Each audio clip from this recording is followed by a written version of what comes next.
Ito yung bandolier. Home copy! Personally, I can say that we are already a world-class army, world-class armed forces.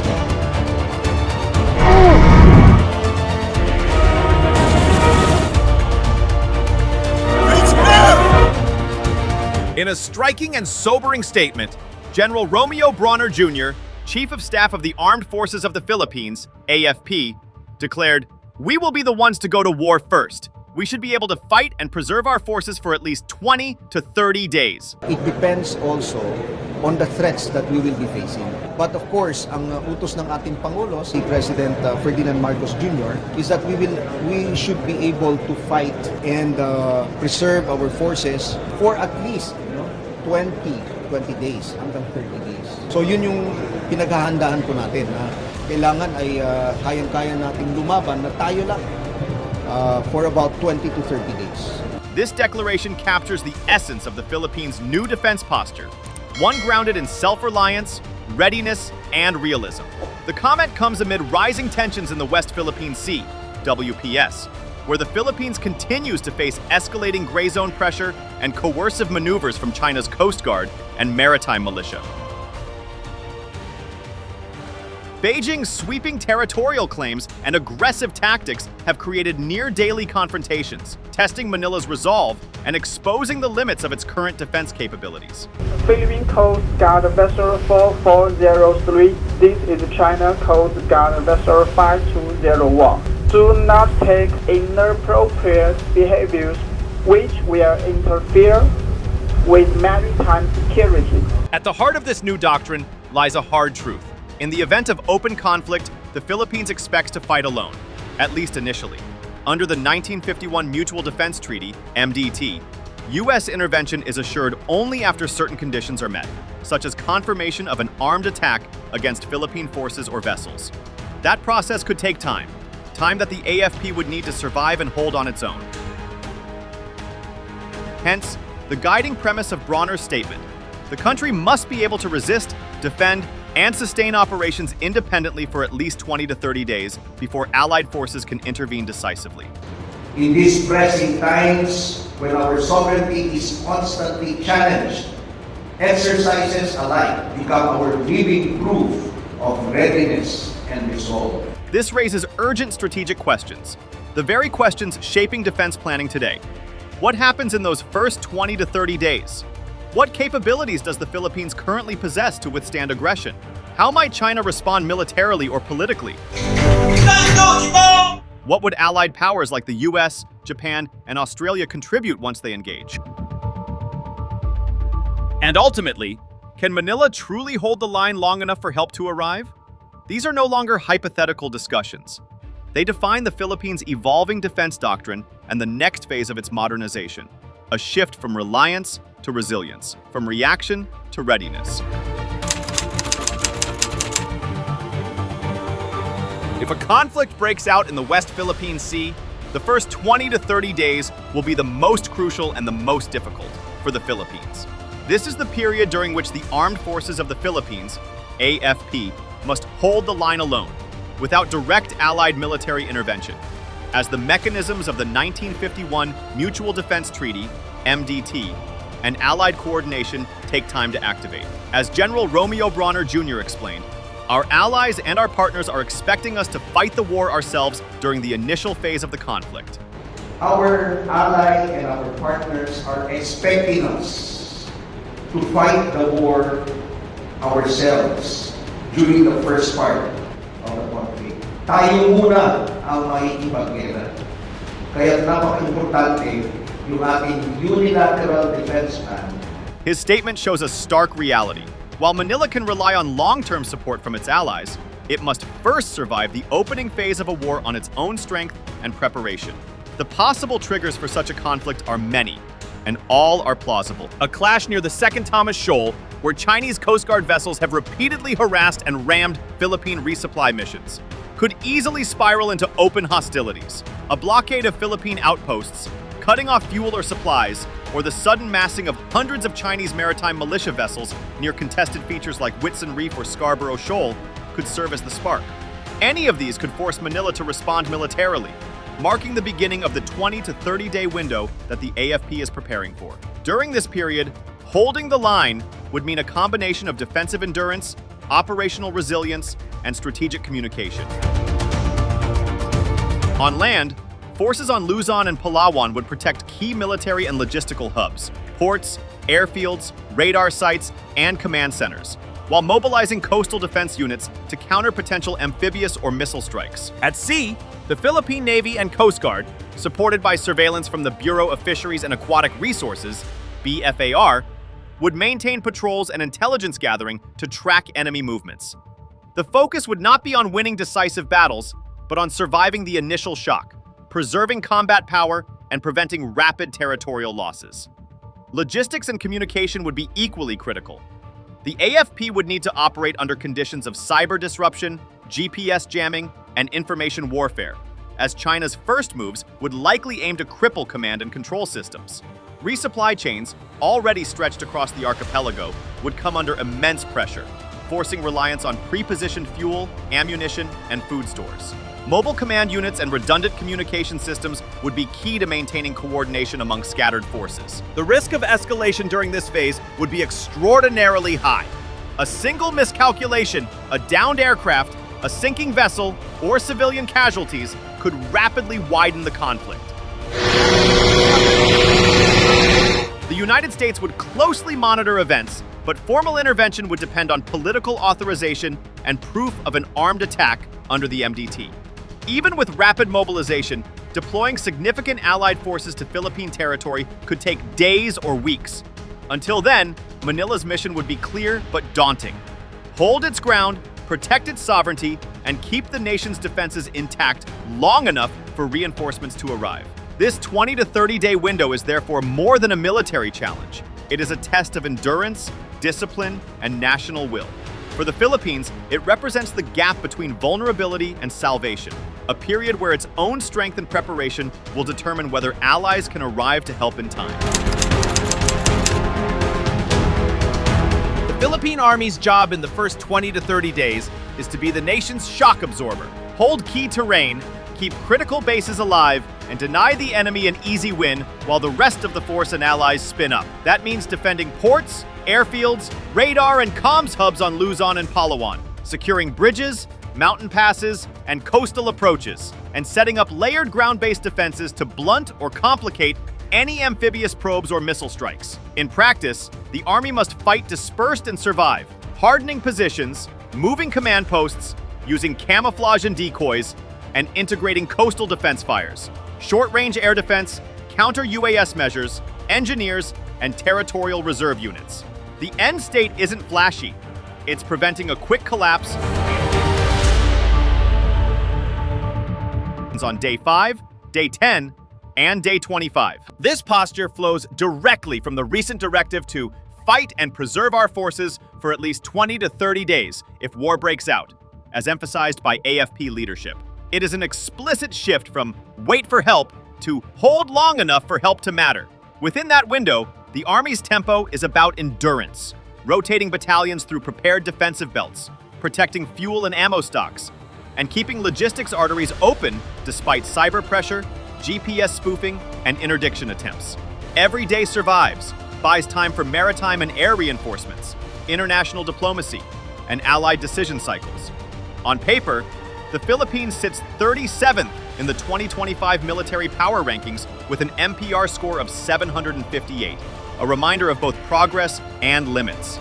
Historically, the Army has been underfunded and oriented toward internal security, counterinsurgency, civil military operations, disaster response, rather than high-intensity, joint warfighting against a peer. That imprint shows gaps: limited integrated air defense, modest long-range fires, and a sustainment system optimized for island-hopping constabulary missions. Not contested, multi-domain logistics under fire. Modernization is underway to close that gap. Large-scale joint drills like AJEX, DAG, ITPA are building muscle memory across Army, Air Force, and Navy for archipelagic operations. Contested lodgements, coastal defense fires, forward arming and refueling points, and joint fires deconfliction. Doctrinally, The Army is aligning to the Comprehensive Archipelagic Defense Concept, CADC, and the Bantay Kalayan Territorial Defense Plan, prioritizing sea denial support from the shore, rapid mobility between islands, and integration with coastal missile batteries, ISR drones, and partner ISR feeds. The focus is on making ground forces the anchor of a wider kill web, spotting, fixing, and cueing joint and allied fires while denying the enemy easy targets ashore. Where the fight gets decided, though, is logistics and sustainment. Island terrain and contested seas make every liter of fuel and each pallet of 155mm or man pads a mini-campaign. The Army will need pre-positioned stocks near defended nodes, mobile, small footprint, pulsed resupply by night or under weather, shallow draft craft, and tactical landing zones to bypass interdicted ports, and redundant comms, HF, VHF, SAT backups, line-of-sight relays, to keep orders flowing when primary networks are jammed. Medical evacuation and casualty care demand layered solutions, combat lifesaver training down to squad level, distributed role 1-2 facilities, and opportunistic air or sea CASVAC when windows open. Rotation cycles must be short enough to manage fatigue, but long enough to minimize exposure during movement. Commanders will lean on local government units, Coast Guard, and civilian contractors for haulage and staging, while accepting that contested conditions will make schedules elastic and attrition real. In short, the Army's role in the opening month is endurance under pressure. Deny the adversary a quick, decisive effect. Keep the nation's military spine intact and hold the door open for joint and allied power to arrive. Success won't look like sweeping offensives. It will look like functional airstrips on day 21, radars still blinking on day 24, and battalions that can still shoot, move, communicate, and fight again on day 30. The Philippine Air Force, PAF, serves as the aerial defense component of the Armed Forces of the Philippines, AFP, and plays a critical role in maintaining the country's sovereignty, territorial integrity, and maritime security. As an archipelagic nation surrounded by vast sea lanes, the Philippines depends heavily on its air arm to monitor and protect its maritime approaches. The PAF's functions extend beyond conventional combat roles to include maritime patrol, aerial surveillance, early warning, rapid reaction, and deterrence, making it the eyes in the sky of the armed forces. A key element of the PAF's role is maritime patrol and surveillance. Airborne platforms provide essential intelligence and situational awareness over the country's extensive exclusive economic zone, EEZ, particularly in the West Philippine Sea. Through patrol and reconnaissance missions, the Air Force helps detect and track foreign vessels, monitor illegal activities, and support naval operations. Aircraft such as the C-295 and NC-212I light transport planes, along with FA-50 fighter jets and radar-equipped helicopters, contribute to this mission. These operations not only enhance maritime domain awareness, but also act as a visible symbol of national sovereignty. The PAF also undertakes rapid reaction and deterrence missions, deploying air assets for immediate response to incursions, disasters, or security threats. The ability to scramble aircraft quickly, whether for intercepts, humanitarian assistance, or island resupply, shows the Air Force's value as a flexible and responsive component of national defense. Even when direct engagement is not intended, the visible presence of aircraft serves as a form of deterrence, signaling the country's resolve to protect its territories. In 2025, the Philippines and the United States launched a new joint military task force designed to improve combined planning, readiness, and interoperability between the two nations. According to Reuters reports, October to November 2025, this joint task force focuses on maritime and aerial cooperation, particularly in the South China Sea. Earlier in the year, the U.S. and Philippine Air Forces conducted joint patrols involving FA-50 fighter jets and American bombers to enhance air domain awareness and strengthen deterrence against aggressive maneuvers in contested waters. These efforts demonstrate how the PAF's air surveillance and deterrence roles are being reinforced through alliance cooperation and capability sharing. During the initial phase of joint operations, the PAF's main contribution centers on aerial surveillance and early warning. Its aircraft monitor maritime activity, detect potential incursions, and relay information to naval and ground units. This air coverage supports naval and island operations, particularly in remote outposts, and ensures the protection of supply routes connecting key bases and civilian areas. The PAF's surveillance data also enhance situational awareness for Allied forces, improving the coordination of maritime patrols and quick reaction responses. Despite these growing responsibilities, the PAF continues to face significant constraints. It operates a limited number of modern combat aircraft, and maintenance and logistics challenges often affect fleet readiness. The service's aircraft inventory still lags behind regional counterparts, with many units relying on refurbished or imported second-hand platforms. The limited range and endurance of existing aircraft restrict continuous patrol coverage over distant maritime zones. According to analyses by the International Crisis Group, modernization is ongoing under the revised AFP modernization program, but the force remains in a catch-up phase, seeking to balance immediate operational demands with long-term capability development. Nevertheless, modernization is reshaping the Air Force's future. Acquisitions such as the FA-50PH light fighters, Black Hawk helicopters, and planned multi-role fighter aircraft signal a gradual transition toward a more capable and autonomous Air Force. With continued U.S. partnership and regional cooperation, the PAF is enhancing its ability to serve as an effective maritime guardian, deterrent force, and rapid response component, safeguarding the Philippines' sovereignty and stability in a highly contested regional environment. If escalation begins, Beijing is likely to surge a layered mix of maritime militia, China Coast Guard, CCG, and PLA Navy assets into contested features and choke points, while stepping up airspace incursions and fast-tracking fortification, temporary shelters, buoys, barriers around shoals. This playbook lets China mass presence quickly without immediately crossing the threshold of open war, while holding regular PLA forces just over the horizon as a latent threat. Recent PLA statements branding Manila a troublemaker and announcing close tracking of Philippine patrols shows how fast Beijing moves to frame and counter new Allied steps. Expect intensified gray zone coercion already familiar in the Philippine context. Coordinated maritime militia swarms, deliberate near collisions, lasers, and especially water cannoning of resupply and Coast Guard vessels. These tactics have repeatedly damaged Philippine ships and injured crew near 2nd Thomas and Scarborough in 2024-2025, and are designed to exhaust Manila's will while avoiding kinetic escalation. Strategically, China's aim is to coerce and degrade Philippine capability and resolve, shift facts on the water incrementally, and avoid a set-piece war that would invite Allied intervention.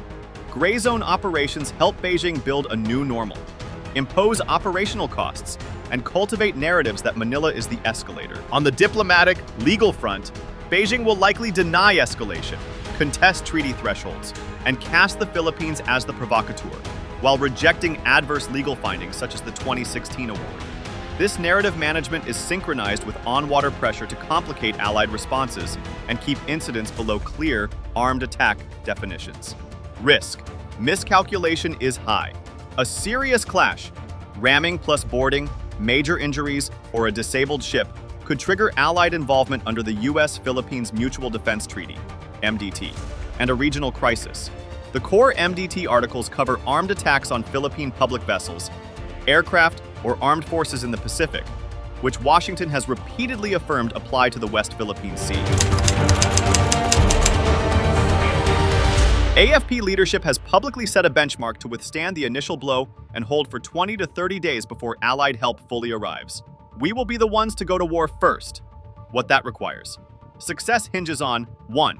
Sustainment, ammo, fuel, food, medical stocks pre-positioned and protected. 2. Force rotation and relocation across islands under pressure. 3. Communications and C2 integrity amid jamming and persistent ISR. 4. Logistics resilience despite blockade attempts and periodic air-sea denial. And 5. Morale and training for high-intensity ops. These frameworks underpin joint exercises, access, and rapid logistics, reinforcing a rules-based order narrative. The timing gap. Even with strong allies, there's a first 20 to 30 days when Manila must absorb pressure while reinforcements mobilize and sail fly. Hence the emphasis on stockpiles, dispersal, and command resilience in the opening month.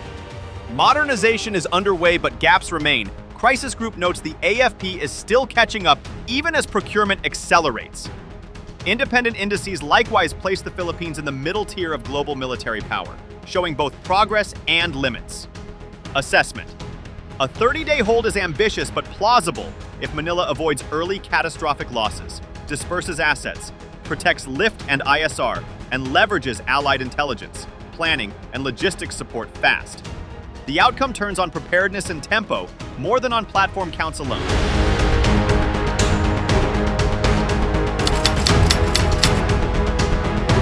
Manila is moving from a reactive claimant to a front-edge defender, prepared to fight first, hold, and then integrate allied mass. The stakes are high. The West Philippine Sea sits astride global trade routes and contested sovereignty claims. Outcomes there will shape regional order far beyond the immediate littoral. 20 to 30-day window is Manila's crucible. Hold firm and deterrence strengthens. Falter early and leverage erodes. As AFP Chief General Romeo Brawner Jr. put it, we will be the ones to go to war first.